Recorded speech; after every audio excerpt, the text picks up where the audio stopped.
مثبت اور منفی جملے۔ مثبت جملے وہ جملے جن میں کسی کام یا بات کا ہونا پایا جائے مثبت جملے کہلاتے ہیں۔ مثالیں: سچ بولنا اچھی عادت ہے، درخت پر نئے پتے نکل آئے ہیں، پہاڑوں پر برف جمی ہوئی ہے۔ یعنی اگر ہم تینوں جملوں پر غور کریں تو ان میں بات کا ہونا پایا جا رہا ہے، یعنی کام ہو رہا ہے۔ ایسے جملے جن میں کام کا ہونا پایا جائے مثبت جملے کہلاتے ہیں، جیسے سچ کی عادت کا ذکر ہو رہا ہے، درخت پر نئے پتوں کا ذکر ہو رہا ہے، پہاڑوں پر برف کا ذکر ہو رہا ہے۔ یعنی تینوں جملوں میں کام کے ہونے کا عمل پایا جا رہا ہے، تو ایسے جملے جن میں کام ہو رہا ہو، کام کا ہونا پایا جائے مثبت جملے کہلاتے ہیں۔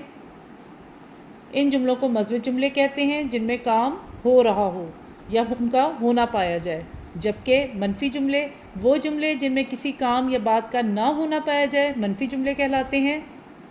مثالیں: جھوٹ بولنا اچھی عادت نہیں ہے، درخت پر نئے پتے ابھی نہیں آئے ہیں، پہاڑوں پر برف نہیں جمی ہوئی ہے۔ یعنی ان تینوں جملوں میں کام کے ہونے سے انکار کیا جا رہا ہے، جھوٹ کی عادت سے روکا جا رہا ہے، منع کیا جا رہا ہے، درختوں پر بھی پتے نہ آنے کی بات ہو رہی ہے، پہاڑوں پر برف نہیں جمنے کی بات ہو رہی ہے۔ یعنی تینوں میں کام کے نہ ہونے کا پایا جا رہا ہے، تو ایسے جملے جن میں کام کا نہ ہونا پایا جائے وہ منفی جملے کہلاتے ہیں۔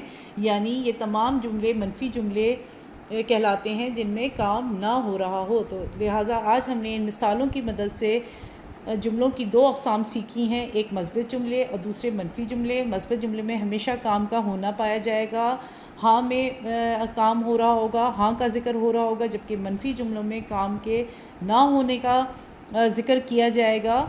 تو اس طرح منفی اور مثبت جملوں کی مدد سے ہمیں جملوں کی دو نئی اقسام کا پتہ چلا۔